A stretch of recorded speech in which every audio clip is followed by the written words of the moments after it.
할렐루야. 여호와의 종들아 찬양하라. 여호와의 이름을 찬양하라. 이제부터 영원까지 여호와의 이름을 찬송할지로다. 해 돋는 데서부터 해 지는 데까지 여호와의 이름이 찬양을 받으시리로다. 아멘.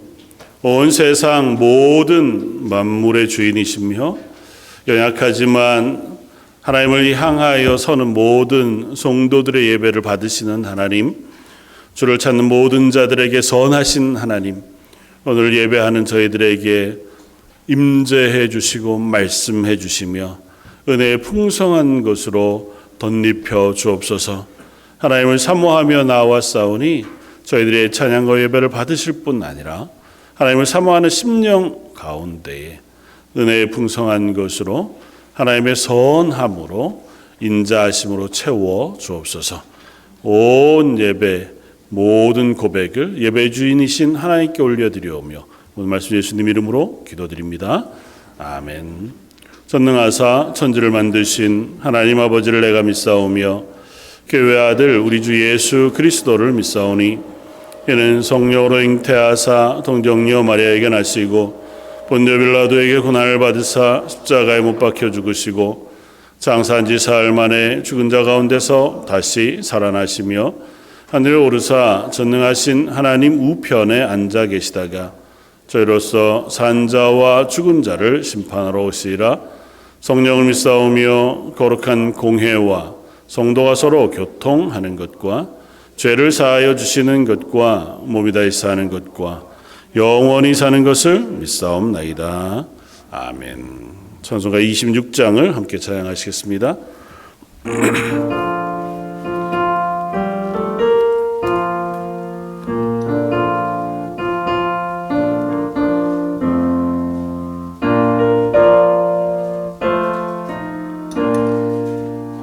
그 세질이라는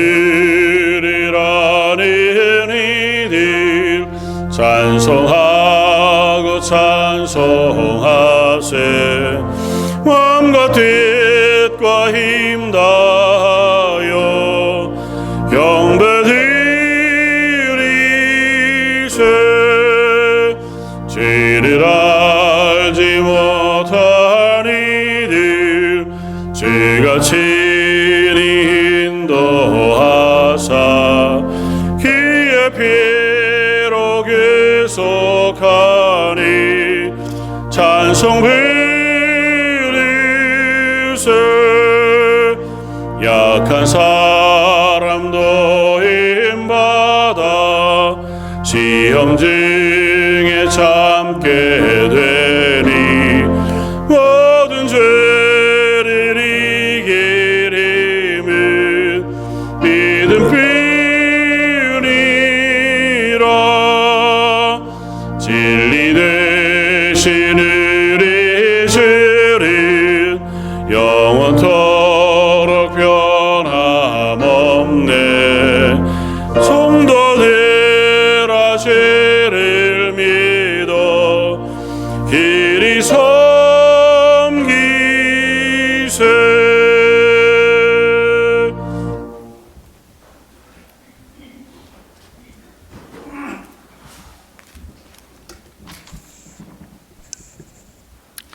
사랑과 은혜가 풍성하신 하나님 아버지, 오늘도 저희들 주님의 전으로 불러주시고 부활의 소망을 되새기며 예배할 수 있도록 인도하여 주심에 감사드립니다. 우리의 마음과 정성을 다해 예배드리오니 주님께서 기쁘게 받아 주시옵소서.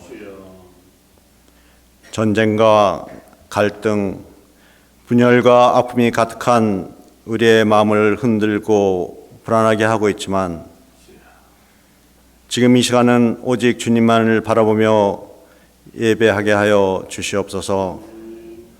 우리의 모든 염려와 근심을 내려놓고 주님 안에서 참된 평안과 기쁨을 누리게 하여 주시옵소서. 이 시간 우리의 마음 문을 열고 주님을 찬양하게 하시며 주님과 깊은 교제를 나누며 주님의 고귀한 성김의 도리를 배우는 기쁨 충만 성령 충만한 예배가 되게 하여 주시옵소서. 하나님, 목마른 사슴이 시냇물을 찾은 같이 말씀에 목말라 하며 말씀을 간구하는 모든 심령들 위해 생명을 말씀을 넘치게 부어 주시옵소서. 우리의 영적 눈을 열어주시고 우리의 영의 귀를 열어주시며 살아 역사하시는 하나님의 음성을 듣고 경험하는 생명의 시간이 되게 하여 주시옵소서. 구하는 것마다 들어주시고 응답하시는 하나님, 세상을 이기고 승리하는 저희들 되기를 기도드립니다. 저희들에게 어떠한 고난이나 고통이 닥쳐와도 낙심하거나 절망하지 아니하고 오히려 주님을 더욱 의지하게 하시고 고난을 축복의 기로 삼는 믿음과 용기를 가지게 하여 주시옵소서. 주야로 말씀을 묵상함으로 말씀이 우리 삶의 양식이 되게 하시고 기도로 호흡하는 삶이 되게 하여 주시옵소서. 어려운 이때 사랑하는 형제 자매 교회들을 위하여 기도하게 하시고 저희들의 이웃과 나라와 교회를 위하여 기도하게 하여 주시옵소서. 기도로 섬기는 저희들 되게 하여 주시옵소서. 하나님, 우리 각자가 있는 그 자리에서 복음의 증인이 되기를 기도합니다. 직장에서, 학교에서, 가정에서, 그리고 일상의 모든 만남 속에서 예수님의 사랑을 나타내는 삶을 살게 하여 주시옵소서. 우리의 작은 친절과 섬김이 복음을 전하는 은혜의 통로가 되게 하시고 우리의 변화된 삶을 통해 사람들이 살아계신 하나님을 경험하게 하여 주시옵소서. 하나님, 아직도 복음을 듣지 못한 전 세계 많은 민족들을 위하여 기도드립니다. 특히 북한의 동포들과 중동, 아시아, 아프리카의 복음이 닫힌 지역들에 주님의 빛이 비치게 하여 주시옵소서. 그곳에서 생명의 위협을 무릅쓰고 복음을 전하는 선교사들과 현지 사역자들을 보호하시고 그들의 사역에 열매 맺게 하여 주시옵소서. 치유하시는 하나님 아버지, 모든 질병과 아픔을 고치시는 주님께 우리의 간절한 기도를 올려드립니다. 새싹이 돋아나는 이 아름다운 계절에 우리의 몸과 마음이 그리고 영혼이 주님의 치유의 손길로 치유되기를 기도드립니다. 나쁜 병으로, 만성질환으로 고통받고 있는 분들, 주님의 위로와 치유가 임하시기를 기도드립니다. 치유의 은혜를 베풀어 주시옵소서. 말씀을 선포하시는 목사님께 성령의 능력을 더하시고 듣는 우리의 마음이 하나님의 말씀을 받을 준비가 된 옥토와 같이 되어 풍성한 열매 맺는 시간 되게 하여 주시옵소서. 찬양으로 영광 돌리는 찬양팀과 성가대 찬양을 받으시고 마음의 찬양, 신앙 고백적인 찬양으로 드릴 때에 모든 성도님들이 아멘으로 화답하게 하여 주시옵소서. 주님이 주신 하루하루의 삶이 예배하는 삶이 되게 하여 주시옵고 하나님께 영광이 되는 하나님의 자녀의 삶을 살게 하여 주시옵소서. 우리의 구원자 되시는 예수님의 이름으로 기도드렸사옵나이다.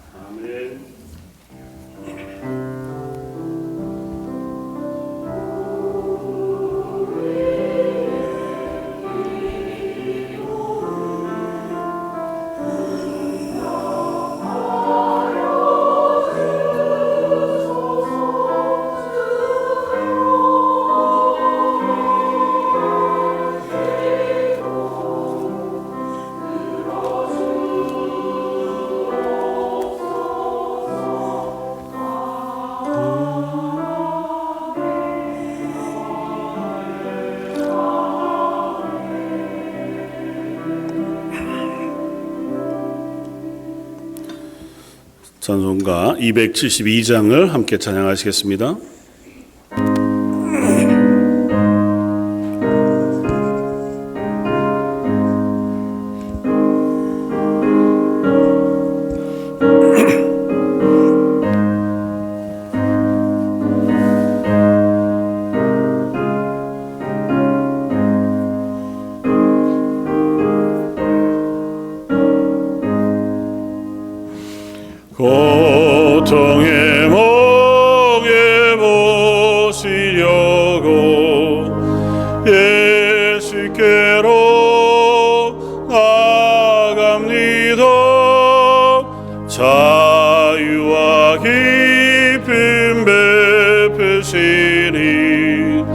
주께로 갑니다. 병든 내 몸이 튼튼하고 빈궁한 삶이 부해지며 죄악을 벗어버리려고 주께로 갑니다. 낭패와 실망 당한 뒤에 예수께로 나갑니다. 십자가 인을 받으려고 주께로 갑니다. 슬피던 마음 위로받고 이생의 풍파 찬잔하며 영광의 찬송 부르려고 주께로 갑니다. 교만한 마음을 내버리고 예수께로 나갑니다. 복되신 말씀 따르려고 주께로 갑니다.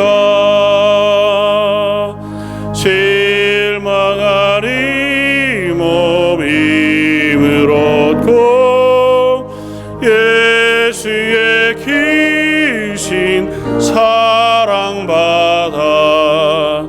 하늘의 기쁨 맛보려고 주께로 갑니다. 지금의 길을 벗어나서 예수께로 나갑니다. 영원한 집을 바라보고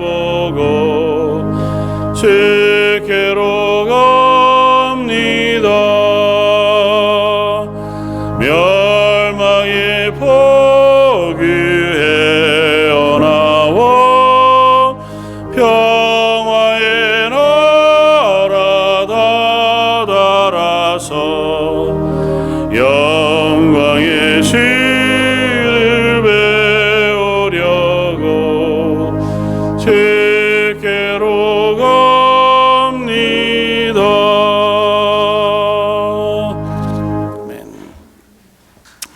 하나님 앞에 나아가기 위해서 저희들의 시간을 내어 하나님을 향해 나아가고 하나님의 은혜를 구하는 자리에 섭니다. 하나님이 우리의 삶을 채우시고 또 인도하시며 때로는 위로와 격려를 아끼시지 않은 하나님이신 줄 알기에 그 하나님 앞에 섰사오니 저희들이 드리는 찬양과 고백과 예배를 받아 주옵소서. 특별히 예배 자리에 나오며 하나님께서 저희들의 삶에 허락하신 것들 중에 일부를 예물로 드립니다. 10의 1조로 추정 헌금으로 또 감사의 물과 선교의 물을 주님께 드립니다. 하나님 앞에 드리는 물질들 그 모든 것이 하나님으로부터 주어진 복인 줄 압니다. 하나님 고백하며 드린 그 고백을 받아주시고 드린 손길 위에 복의 복을 더하셔서 그들이 이 땅을 살아갈 때에 하나님의 은혜를 매일 체험하고 하나님 부으시는 복을 매일 경험하는 가정들 되게 하여 주옵소서. 성가대원들과 찬양팀 온 성도들이 입술을 열어 하나님을 찬양하여 올려드립니다. 그 가사의 고백을 마음에 담아 하나님께 올려드릴 때에 하나님 그 찬양을 받아주시고 찬양하는 모든 심령과 가정 위에 더 크고 놀라운 기쁨과 감사의 제목을 채워주시길 원합니다. 하여 저희들이 이 땅을 살아가는 매일의 삶이 하나님을 기뻐하고 즐거워하며 하나님을 높일 뿐 아니라 그 하나님의 사랑을 또 하나님이 주신 복을 흘려내 보낼 수 있는 모든 성도들 되게 하여 주옵소서. 예배를 받으신 하나님, 예배를 위하여 수고하는 모든 손길의 헌신도 받아주시길 원하오며 오늘 말씀 예수님 이름으로 기도드립니다. 아멘.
오늘 함께 나눌 말씀은 신약성경 로마서 7장 19절로 25절까지 말씀입니다.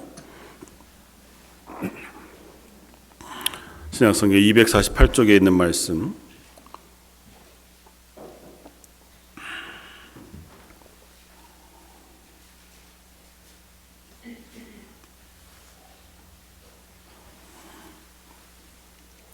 로마서 7장 19절로 25절까지. 자였으면 한 목소리 같이 한번 봉독하겠습니다. 내가 원하는 바 선은 행하지 아니하고 도리어 원하지 아니하는 바 악을 행하는도다. 만일 내가 원하지 아니하는 그것을 하면 이를 행하는 자는 내가 아니요 내 속에 거하는 죄니라. 그러므로 내가 한 법을 깨달았노니 곧 선을 행하기를 원하는 나에게 악이 함께 있는 것이로다. 내 속사람으로는 하나님의 법을 즐거워하되 내 지체 속에서 다른 한 법이 내 마음의 법과 싸워 내 지체 속에 있는 죄의 법으로 나를 사로잡는 것을 본도다. 오라 나는 곤고한 사람이로다. 이 사망의 몸에서 누가 나를 건져내랴. 우리 주 예수 그리스도로 말미암아 하나님께 감사하리로다. 그런즉 내 자신이 마음으로는 하나님의 법을 육신으로는 죄의 법을 섬기노라. 아멘. 그리스도의 땅을 살아가는 삶이라고 하는 것은 대단히 이중적이고 모순적인 상황 속에 살아가는 삶이라고 하는 사실을 깨닫습니다. 우리가 흔히 고백하듯이 이미와 아직 사이에서 우리의 걸음을 걸어가고 있다고 고백하는 거죠. 이미 하나님은 우리를 하나님의 자녀 삼으셨고, 그래서 우리는 이미 하나님의 백성으로 구원받은 자리에 섰지만, 그러나 아직은 우리가 이 땅에서 육신 가운데 거함으로 완성된 하나님의 나라의 백성의 자리까지는 이르지 못한 채로 그곳을 향해 나아가고 있는 중이다라고 하는 사실을 고백합니다. 그래서 우리의 구원은 but not yet 이라고 해서 이미 구원받았으나 아직은 우리가 연약한 가운데 거하고 있다고 하는 고백을 여전히 해갑니다. 그것은 하나님은 능하시고 선하십니다.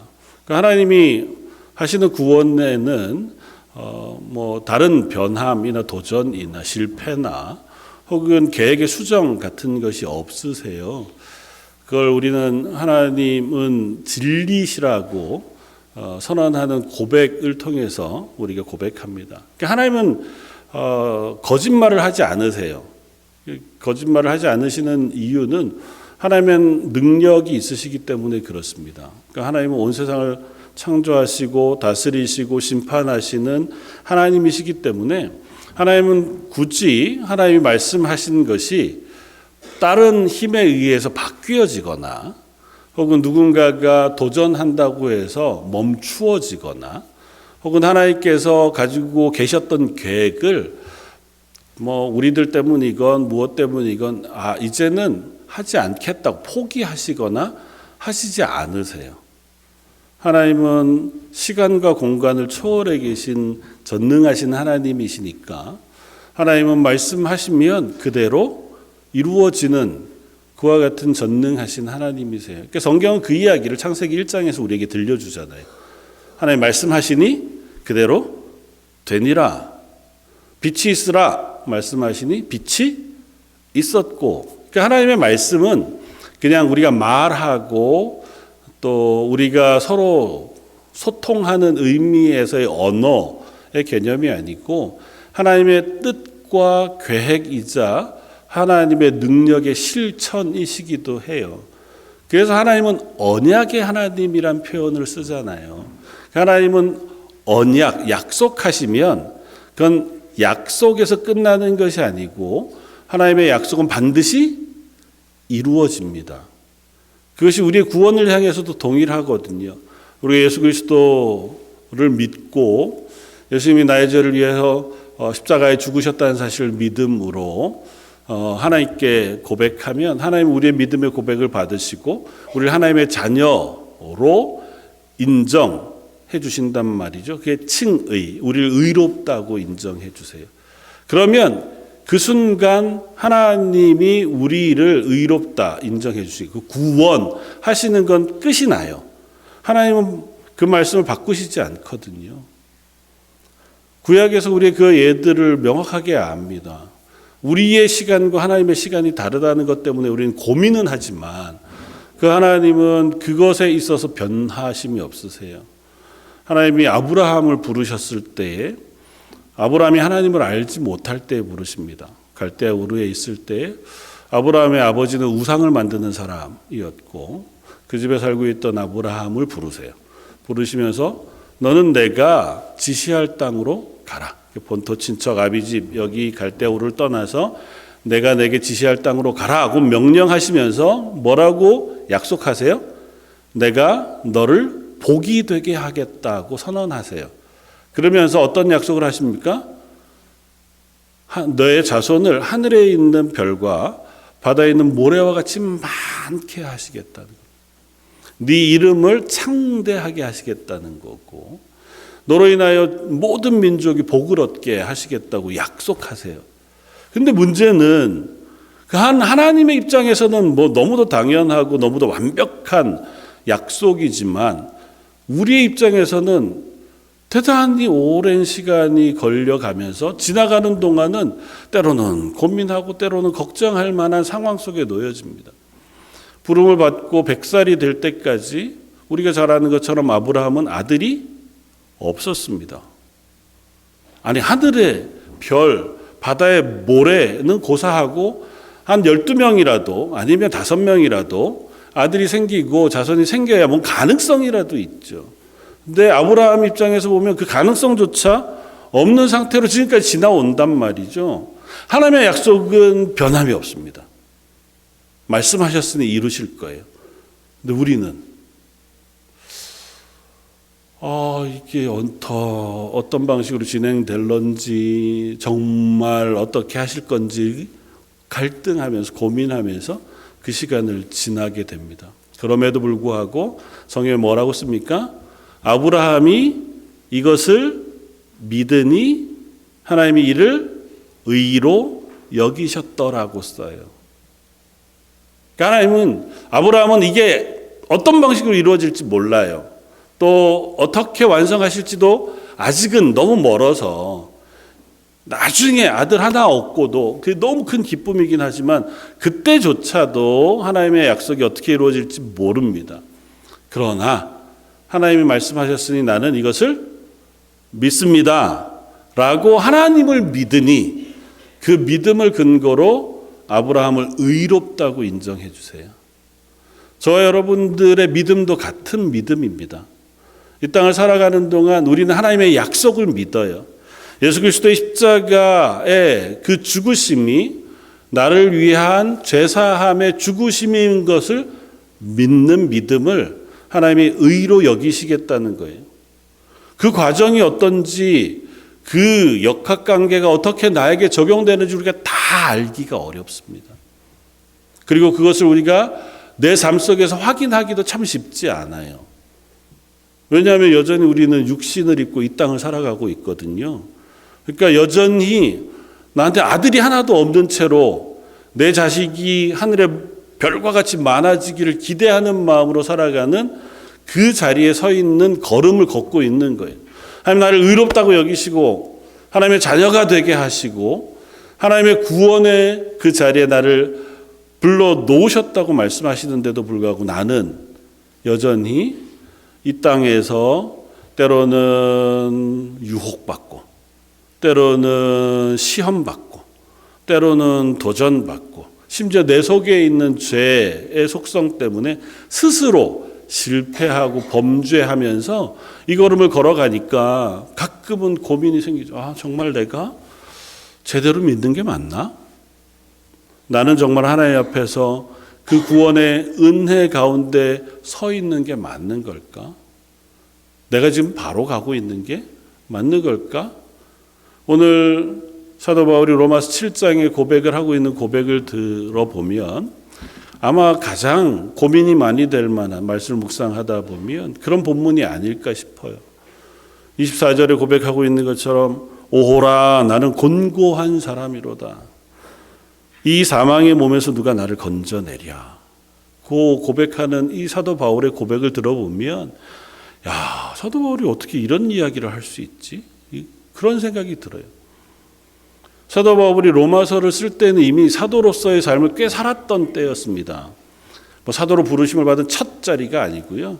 이미 꽤 오랜 기간 전도여행을 1차, 2차 하고 난 이후에 이 로마서를 쓰니까 그 기간 동안 사도 바울의 삶의 역사들을 사도행전이나 혹은 또 다른 편지들을 통해서 보면 대단히 신실했습니다. 워낙에 열심히 있었던 사람이니까 사도 바울은요. 그러니까 하나님이 부르심을 받아서 너 전도자로 살아라 말씀하시는 순간부터 그는 온 힘을 다해서 복음을 전하는 일을 위해서 살았습니다.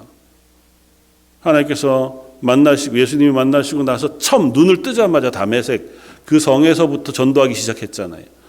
그러다가 유대인들 때문에 도망쳐서 나와야 할 만큼 그는 열심히 있었습니다. 그 열심이 어느 만큼이었냐면 그가 심각한 도전들 앞에서도 그 믿음의 고백을 놓치지 않았어요. 빌립보 감옥에 갇혔을 때 그는 매를 엄청 맞았고 착고에 채인 채로 그 감옥에 갇혀 있었습니다. 뭐 때문에? 복음 전했다는 것 때문에. 그랬는데도 거기서 어떻게 해요? 하나님을 찬양했습니다. 그는 복음을 전하다가 수없이 죽을 위기를 넘겼어요. 사람들로부터 질투도 많이 당했고 심지어 복음을 전하는 것, 같이 복음을 전하거나 같은 교회된 사람으로부터도 그냥 전폭적인 인정과 지지를 받지도 못했습니다. 그럼에도 불구하고 그는 이 걸음을 결코 후회하지 않고 걸었어요. 그 정도 믿음의 사람이 지금 뭐라고 고백한다고요?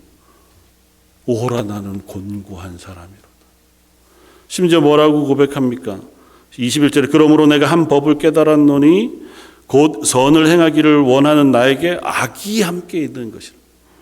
내 속사람으로는 하나님의 법을 즐거워하되 내 지체 속에 다른 법이 내 마음의 법과 싸워 내 지체 속에 있는 죄의 법으로 나를 사로잡는 것을 보는도다. 내 속에 계속해서 갈등이 있다는 거예요. 심지어 나를 범죄하게 하려는 그 마음이 내 속에 여전히 충만하다는 겁니다. 어떻게 이런 얘기를 할 수가 있느냐는. 사도 바울 정도 때쯤 되면 저희가 말씀을 통해서 보면 이 사람은 늘 믿음으로 신실했겠다. 목에 칼이 들어와도 그는 복음을 부인할 정도의 수준의 사람이 아니었으니 웬만한 정도쯤은 그가 믿음으로 이겨낼 수 있었겠다. 우리가 그렇게 고백하잖아요. 그래서 많은 신학자 중에는 이 사도행전 로마서 7장의 말씀이 사도 바울이 직접 자기의 상황을 고백한 거라고 보기 어렵다. 왜냐하면 그 믿음의 사람이기 때문에 여기에 나는 아마 이제 믿음의 싸움을 시작하는 첫 자리에 있는 사람들을 대신해서 나 이렇게 표현한 거라고 보는 게 합당하겠다. 그래야 이해가 되잖아요. 사도 바울쯤 되는 사람이 나를 죄의 법으로 끌고 가는도다고 얘기하고 죄가 나를 이긴다고 얘기하고 내 속에 죄의 소욕이 계속해서 있다고 고백하는 것을 납득할 방법이 없는 거예요. 그러나 물론 사도 바울이 그 모든 것들을 포함하여 고백하기는 하겠지만 그는 진솔하게 이 고백을 우리에게 들려주고 있다는 사실을 기억해야 합니다. 사도 바울은 특별히 이 7장 안에서 하나님의 약속이라고 하는 율법에 중심을 두고 이 고백을 해요. 하나님 앞에서 우리가 율법을 받았다. 그러나 그 율법 때문에 우리가 비로소 내 죄인됨의 분명한 것들을 더 깊이 깨닫게 됐다. 그래서 7장 전체를 통해서 보면 믿음의 사람들이 가지는 참 비참한, 표현이 좀 죄송하지만 비참한 상태에 대한 고백을 해요. 우리는 죄악된 인생이라고 하는 사실을 고백합니다. 우리는 믿음을 가졌음에도 불구하고 본래 우리는 죄악 가운데 살아가는 사람이라고 하는 사실을 고백해요. 18절에 내 속 곧 내 육신에는 선한 것이 거하지 아니하는 줄을 아노니 원함은 내게 있으되 선을 행하는 것은 없도다. 그리스도인 됐으니까 하나님의 말씀대로 선을 행하며 살고 싶어 할 마음은 있지만 내 속에 죄악의 마음들이 있어서 항상 믿음으로만 살게 되지 않더라고 하는 고백을 해요. 심지어 우리 속에는 싸움이 있어요. 23절에 내 지체 속에 한 다른 법이 내 마음의 법과 싸워 내 지체 속에 있는 죄의 법으로 나를 사로잡아가는 것. 내 속에 두 가지의 마음이 있어요. 사도 바울이 다른 에베소서의 말씀을 통해서 고백하기에는 옛사람과 새사람의 싸움이 항상 있습니다. 우리 속에는 본래 내가 중심이 된 삶과 예수 그리스도로 구원 얻어 예수님의 생명이 우리에게 부어진 바 되어 예수님이 우리의 삶의 중심이 된 그 고백이 함께 있는 채로 이 땅을 살아갑니다. 그러니까 우리가 믿음 안에서 예수님의 십자가의 고백 그리고 그 은혜를 감사하며 잘 살다가도 어느 순간 내가 딱 튀어나오게 되면 그 사이에 갈등이 생기는 거죠. 제일 많이 하는 우리의 생각이 그거잖아요. 야, 내 생각에는, 내가 보기에는. 우리는 내가 중심인 사람이에요. 그래서 나의 이익 뭐 이런 걸 떠나서 내가 판단하고 내가 경험하고 내가 느끼기에 내가 불편하거나 내가 답답하거나 분노할 만한 상황들을 만나게 되면 하나님의 말씀 앞에 우리가 갈등할 수밖에 없는 존재라는 사실을 사도 바울이 고백하는 겁니다. 이 사실을 통해서 몇 가지 우리 고백을 함께 나누었으면 좋겠습니다. 그것은 뭐냐 하면 우리는 성도로 살아가는 삶, 그 삶이 모순적이라는 사실을 인정할 필요가 있다. 정말 하나님 사랑 안에서 하나님의 말씀에 순종하며 선하고 신실하게 서기를 원하는 우리의 삶과 우리 속에 있는 본성이 항상 같이 존재하고 있는 사람이라는 사실을 우리가 기억해야 한다는 거죠. 우리가 이걸 인정하지 않으면요, 쉽게 낙심합니다. 내 속에 본성이 있다고 하는 사실, 그것이 여전히 나에게 작동하고 있다는 사실을 우리가 고백하지 않으면 우리는 실망하거나 또 때로는 죄책감이라고 하는 것에 매몰되기도 해요.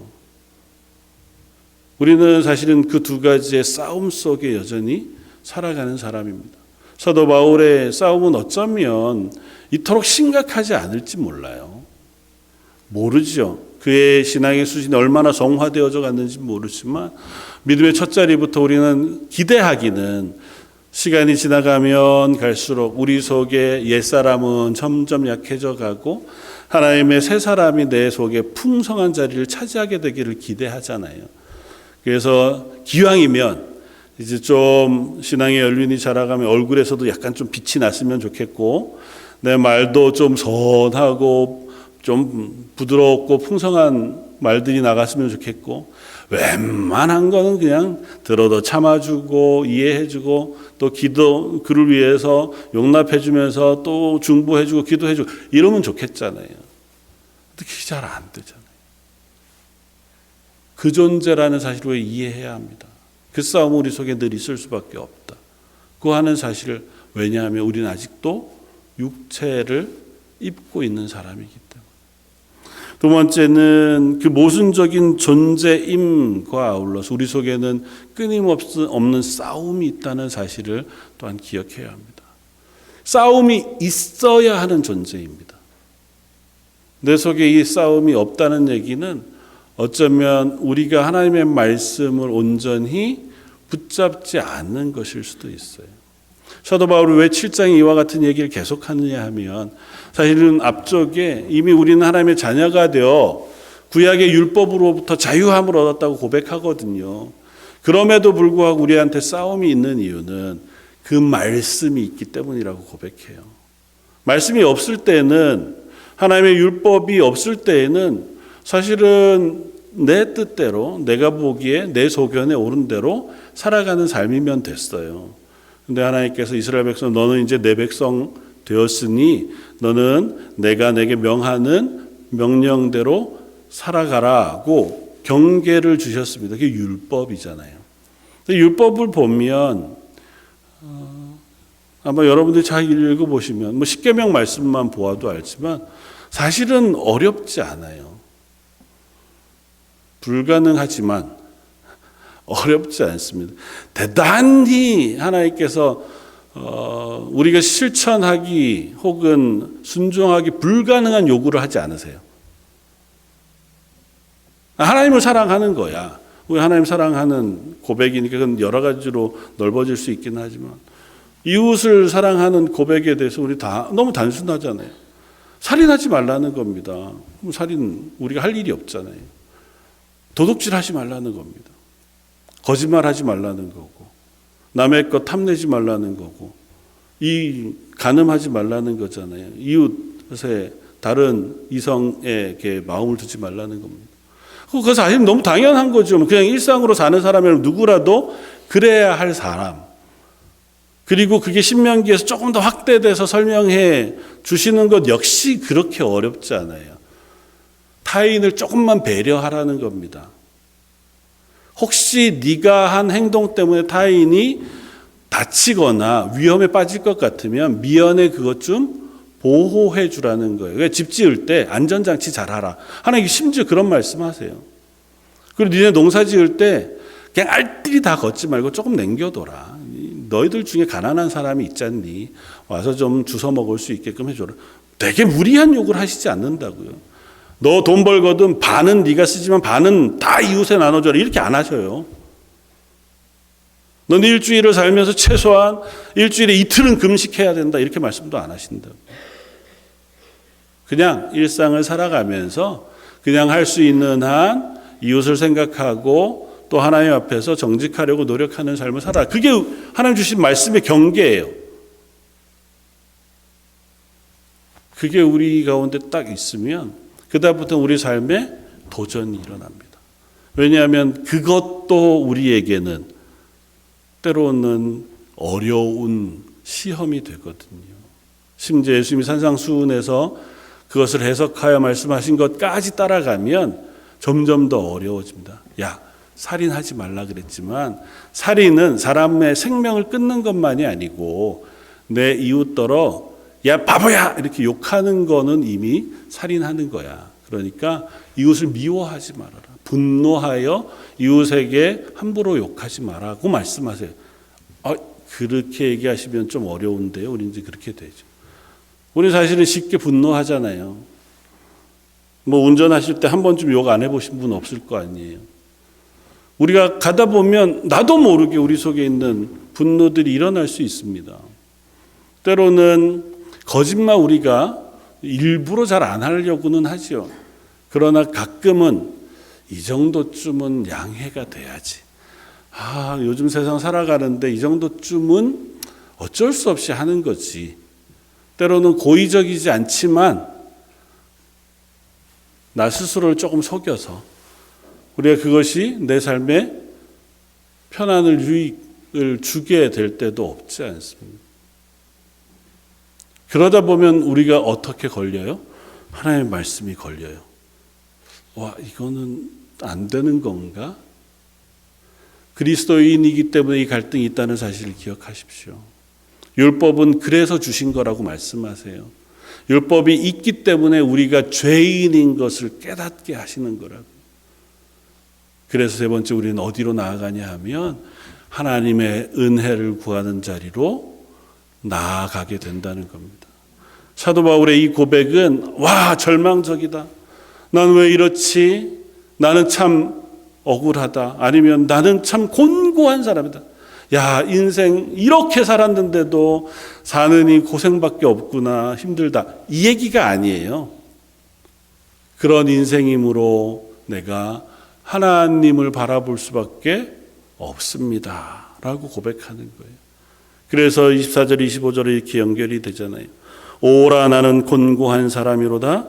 이 사망의 몸에서 누가 나를 건져내랴? 우리 주 예수 그리스도로 말미암아 하나님께 감사하리로다.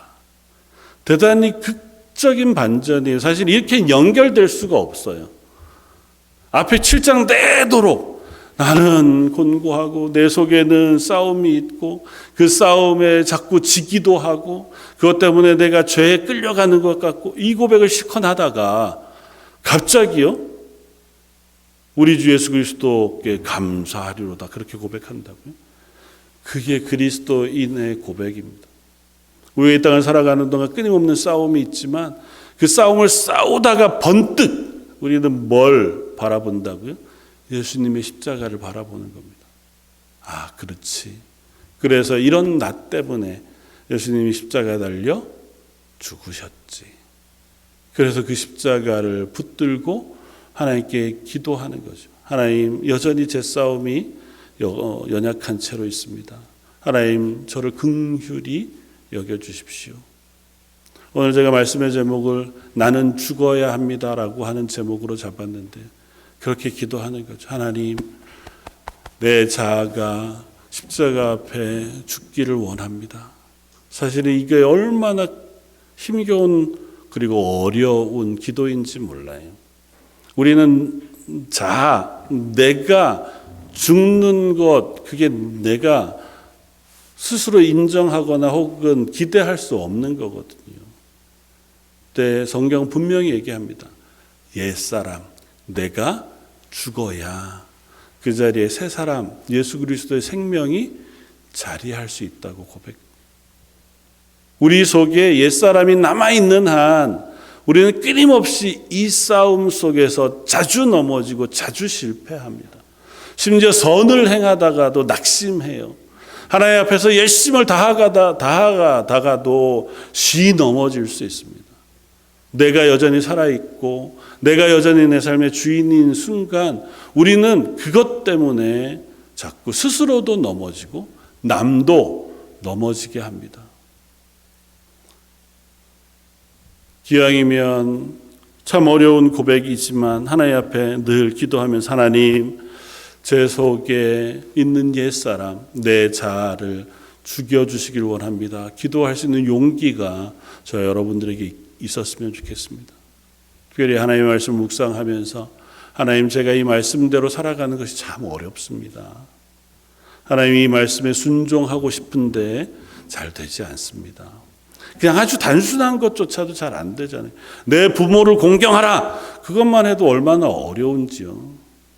그래서 세상 사람들도 다 해야 되는 건데도 불구하고 그게 참 어려워요. 반대도 그렇잖아요. 내 자녀를 노엽게 하지 마라 말씀하시는데 그것도 참 어려워요. 애들 키우다 보면 죄송하지만 승질나는 일이 하루 이틀이 아니고 이렇게까지 했는데도 안 된다고 싶을 때가 있잖아요. 그래도 노여하지 말라 말씀하시잖아요. 근데 그때마다 내 힘으로는 안 되는구나. 내가 실력을 다 한다고 해서 이 일들을 내가 행할 수 없구나. 왜 그러냐 하면 우리는 하나님의 사람이 되는 일을 내 힘으로 도달할 수 있는 존재가 아니기 때문에 그래요. 우리는 내 힘으로 아무리 했어도 하나님이 기뻐하시는 하나님의 자녀의 자리에 도달할 능력이 없는 사람이에요. 신학적으로 전적 무능력이라고 표현해요. 그건 내가 정말 능력이 없다는 게 아니에요. 그러니까 노력하지 말란 얘기가 아닙니다. 하나님의 자녀의 자리, 하나님이 기뻐하시는 자리, 구원을 완성하는 자리에 내 능력, 내 실력, 내 결단만으로는 안 된다는 얘기예요. 그래서 항상 거기에 예수 그리스도의 십자가의 보혈, 하나님의 은혜가 필요하고 하나님의 이끄심이 필요해요. 우리를 하나님이 양자 삼으셨다고 표현하는 그 은혜가 필요해요. 내가 사라지고 내 속에 예수님의 생명이 덧입혀져서 나는 할 수 없지만 예수님이니까 하셨던 그 고백을 우리가 할 수 있게 해 주십시오. 저 여러분들의 고백이 그 자리까지 나아가기를 원합니다. 그렇게 되어서 우리 속에 이런 고백들이 있었으면 좋겠습니다. 첫 번째는 우리는 더 이상 죄를 짓지 않을 만큼 성숙한 자리에 있는 성도들은 아직은 없다는 사실을 인정할 수 있었으면 좋겠어요. 나 실수할 수 있다. 나를 향해서 그리고 함께 공동체된 서로를 향해서도 인정해 줄 수 있으면 좋을 것 같아요. 그렇지, 우린 실수할 수 있는 존재다. 그때마다 하나님의 은혜를 구하고 나를 그 실수하고 범죄하는 나를 위하여 죽으신 예수님의 십자가를 붙들고 그 앞에 설 수 있는 저와 여러분이었으면 좋겠습니다. 두 번째는 우리는 여전히 이 십자가 앞에서 도덕적으로 윤리적으로 완성된 자리를 향해 달려가는 사람들이 아니라는 사실을 기억했으면 좋겠습니다. 예수 잘 믿으면 정말 도덕적이 되고 신앙이 아주 좋아지면 정말 윤리적인 사람이 되느냐? 아니요, 그렇지 않습니다. 신앙이 깊어지면 깊어질수록 나의 연약함을 훨씬 더 명확하게 아는 자리로 나아갈 뿐입니다. 그러면 조금 나아질 수는 있을지 모르죠. 아, 난 정말 연약한 사람이구나. 그래서 우리의 연약함을 알게 되고 고백하게 되는 저 여러분이었으면 좋겠고, 마지막으로는 그렇다고 해서 우리가 절망이나 낙심에 빠져 있지는 않기를 원합니다. 왜냐하면 우리가 연약한 것은 하나님의 은혜가 채워지는 자리이기 때문에 그래요. 내가 하나님 참 답답합니다. 절망적입니다. 고백할 때마다 하나님 그보다 더 큰 것으로 채우신다고 약속하시고 계시기 때문에 그래요. 모세가 절망했을 때 온 백성으로 인하여, 그리고 하나님 앞에서 완전 절망했을 때 오히려 하나님은 모세에게 하나님의 영광을 보여주시겠다고 영광을 보게 하셨습니다. 저 여러분들이 아주 실망할 때 비로소 하나님은 그것을 채우시는 하나님의 은혜를 경험하게 해주시는 줄 믿습니다. 그래서 낙심하지 말고, 내가 나 때문에 실망하고 내가 혹은 공동체 안에서 낙심하게 될 때 무릎 꿇고 기도하면서, 하나님, 제가 넘어졌던 이 자리에 하나님을 발견하게 해주시고 예수 그리스도의 십자가를 발견하게 해주십시오. 그로 인해서 하나님을 더 의지하여 일어서게 해주시고 그것으로 그리스도인 되게 해주십시오. 기도하는 저 여러분들 되시기를 주님의 이름으로 부탁을 드립니다. 한번 더 같이 기도하겠습니다. 감사 찬양을 받으시기에 합당하신 주님, 사도 바울의 고백이 자주 저희들의 고백이 되는 것을 봅니다. 오호라, 나는 곤고한 사람이로다. 이 육신의 몸에서, 이 사망의 몸에서 누가 나를 건져내랴. 그러나 이 사망의 몸에서 우리 주 예수 그리스도의 십자가의 보혈로 건져주시고 우리의 심령 속에 그 생명을 부어주시는 분이 하나님이신 줄 믿습니다. 하나님, 그 생명을 의지하여 거듭나 다시 하나님의 자녀의 자리에 서기를 원하오니, 기도하는 온 성도들, 예배하는 모든 성도들의 심령 속에 매일마다 예수 그리스도의 생명으로 가득하게 하시고 그 은혜로 풍성케 하여 주옵소서. 하여 저희들의 고백이 하나님을 향하여 늘 담대하며 그리고 하나님 주신 평강으로 가득한 하루하루가 되게 하여 주옵소서. 모든 말씀 예수님 이름으로 기도드립니다. 아멘. 선소가 263장을 함께 찬양하시겠습니다.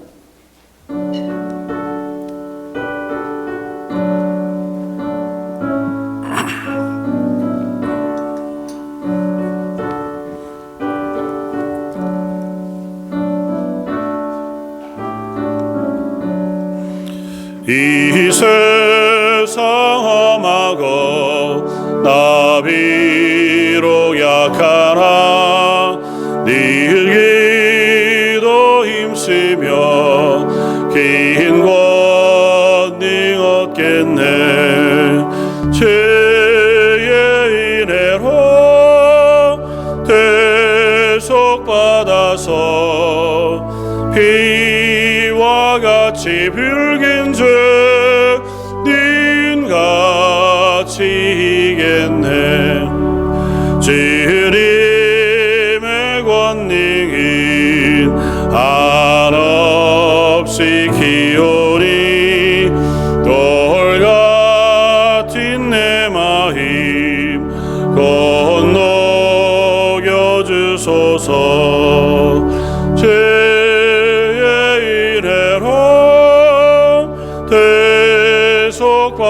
대속받아서 피와 같이 붉은 죄는 같이 이겠네. 내 마음이 약하여 늘 넘어지오니 주 예수 힘주사 길세게 하소서. 죄의 은혜로 대속받아서 피와 같이 붉은 죄는 지겠네. 죄사함 받으니 새 사람 되어서 지 앞에 서는 날 늘 찬송하겠네. 죄의 은혜로 대속받아서 비와 같이 불긴 죄는 같이 이겠네.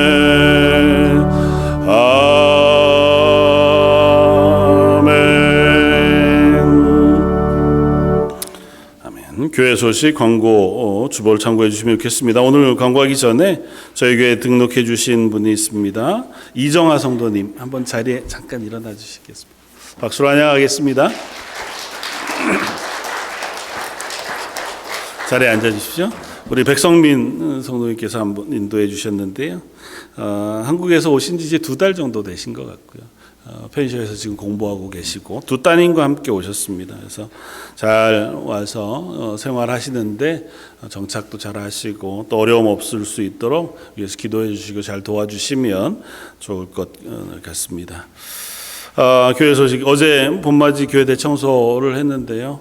많이들 나와 주셔서 일단 어제 해야 할 것들, 비가 너무 많이 예보가 돼 있어서 걱정을 했는데 또 비가 조금씩 오는 가운데 수고해서 바깥에 울타리도 완전히 다 철거 잘 하고 또 주차장의 돌들도 잘 깔고 또 안쪽에 있는 공간들도 청소를 잘 했습니다. 그래서 문제는 이제 이번 주 토요일에 한 번 더 울타리 세우는 일에 좀 도움이 필요합니다. 그 콘크리트하고 기둥을 세우는 건 아예 맡겨서요. 하고 나면 그 위에 울타리 세우고 화단 만드는 것에 남성교회 분들이 좀 필요합니다. 좀 피곤한 일이기는 하지만 시간을 내셔서 함께 참여해 주시면 좋을 것 같고 또 격려해 주시면 좋을 것 같습니다.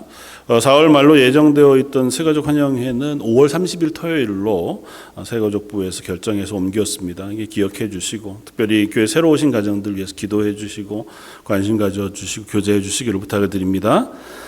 지난주부터 광고드렸던 성도가 성도에게라고 하는 성경 공부 리더들을 모집합니다. 2개로 준비하고 있는데요. 각 목장 안에서 그냥 간단하게 커피 한 잔 하면서 한 5주 정도 교제하면서 책을 같이 읽어 가시는 것 정도쯤으로 우리가 믿음의 기초가 되는 것들을 함께 이렇게 나눌 수 있도록 책자를 준비했습니다. 책자가 대단히 쉽기도 하고 재밌게 잘 만들어졌어요. 그래서 누구라도 신앙생활을 조금 하신 분들이면 소화가 가능한 정도여서 처음 교회에 오시는 분들이라도 하나도 모르는 분들이라도 같이 읽어가면서 교제할 수 있는 정도쯤의 내용이니까요.